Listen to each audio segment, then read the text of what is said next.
नाशिक जिल्ह्यातील पवित्र त्र्यंबकेश्वर मंदिर परिसरात भाविकांची फसवणूक करणाऱ्या 2 भामट्यावर पोलिसांनी गुन्हा दाखल केला आहे।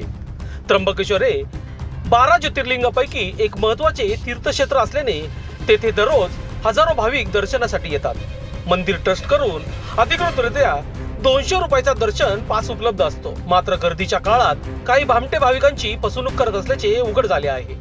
11 एप्रिल 2026 रोजी 2 भाविक दर्शनासाठी आले असताना एका संशयिताने त्यांना फक्त 10 मिनिटात VIP दर्शन करून देतो असे सांगत 3000 रुपये मागितले। रांगेत तासनतास थांबावे लागेल असे सांगून त्यांना फसवण्यात आले। यानंतर आरोपींनी मंदिरात प्रवेश घेऊन दर्शन घडवून आणले आणि बाहेर आल्यानंतर कोणतीही अधिकृत पावती न देता 3000 रुपये रोख स्वरूपात घेतले। मंदिर ट्रस्ट करून अशी कोणतीही VIP सेवा अधिकृत नसतानाही भाविकांची फसवणूक करण्यात आली।